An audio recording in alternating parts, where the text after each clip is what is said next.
madaxweynaha maamulka Khaatumo State iyo wafdi uu hogaaminayay ayaa tagay magaalada Muqdisho halkaas oo lagu soo dhaweeyay waxaana warbixintaasi noo diyaarisay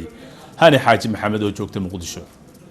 si loo xoojiyo xiriirkii wada shaqeyn ee ka wada dhaxeeya dawladda federaalka Soomaaliya iyo maamulka Khaatumo State ayaa waxa lagu wadaa in maalmaha soo socda gudaha magaalada Muqdisho ay kulan ku qaataan madaxda maamulka Khaatumo iyo dawladda federaalka Soomaaliya madax ka socota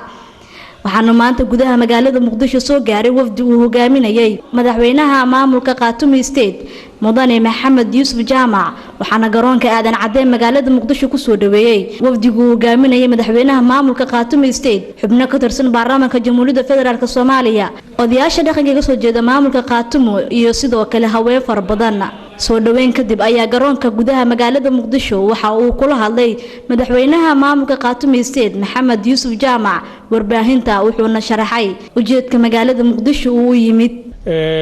كمارمو وين أنا هديبك ليه دولة مسؤولين الدولة الفدرال كانوا سكوارين هالكن أنت شركة قبسوا من إن شاء الله هديبك ليه هاي صدق سان وبلنسنا هنا نقول إنه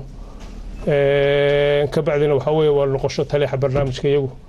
وهدي الله يدمه وحسيت له صعوتان بقى بيشوفوا بيصدق كذا وحكفر مياه حرونتا خاتمة تليح وحكفر مياه شروين هي خاتمة صدحات الدولة الرسمية اللي دورني الدولة كمية الجاركة هاي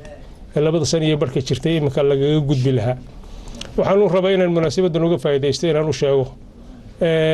dadweynaha Soomaaliyeed mas'uuliyiinta dawladda federaalka shirka Khaatumo ee aan talax ku qabanayna hadii aan dawladda ku dhisana shir Soomaalinimada in lagu adkeeyo maaha aan Soomaalinimada wuxuu dhimaynin inuu yahay ومركي ugu horeysay uu soo gaaro madaxweynaha Khaatumo State gudaha magaalada Muqdisho Hani Xaaji Maxamed Universal TV Muqdisho